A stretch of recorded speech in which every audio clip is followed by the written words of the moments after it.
हिंदी दैनिक समाचार पत्र के संवाददाता सौरभ सूद ने हाल ही में मुख्यमंत्री सुखविंदर सिंह सुक्खू से मुलाकात की और उनसे बातचीत में मुख्यमंत्री सुखविंदर सिंह सुक्खू ने जो है वो एक बड़ा बयान दिया है। सुखविंदर सिंह सुक्खू ने साफ किया है कि कर्मचारियों को डीए की जो किश्त है वो इसी साल मिलेगी और साथ ही पार्ट टाइम और आउटसोर्स कर्मियों के लिए एक पॉलिसी बनाने की तैयारी भी सरकार कर रही है। संवाददाता सौरभ सूद को दिए गए इस बयान में मुख्यमंत्री ने कहा है कि उनका एकमात्र जो सपना है वो ये है कि हिमाचल आत्मनिर्भर बने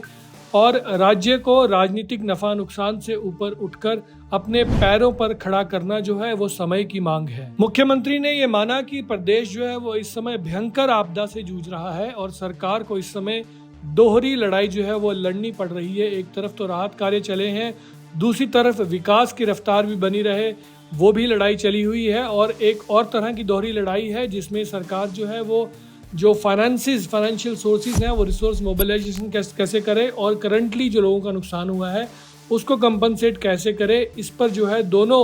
जो ये पक्ष हैं इन पे दोहरी लड़ाई सरकार की अभी लगी हुई है। मुख्यमंत्री सुखविंदर सिंह सुक्खू ने ये जो साक्षात सौरभ सूद के साथ हुआ है उसमें कहा है कि युवा जो है वो निराश ना हो और अगले लगभग एक साल में सरकार का प्रयास है कि नए जो रोजगार के द्वार हैं वो खोल दिए जाएंगे। इस पर जो है वो सरकार जो है वो बड़ी तत्परता के साथ काम कर रही है। भारतीय जनता पार्टी पर निशाना साधते हुए सुखविंदर सिंह सुक्खू ने कहा कि उनका जो आईटी सेल है उसका ये काम रहता है कि झूठा प्रचार प्रसार जो है वो करता रहे, लेकिन हकीकत कुछ और है। मुख्यमंत्री ने साफ किया है कि सरकार की प्राथमिकताएं कुछ और हैं। पॉलिटिकल लाभ लेना ही सरकार की प्राथमिकता नहीं है, बल्कि उनका एक ही कथनी और करनी एक है जो उन्होंने शुरू में कहा था कि हिमाचल को आत्मनिर्भर बनाना है और अभी भी इसी संकल्प के साथ वो काम कर रहे हैं।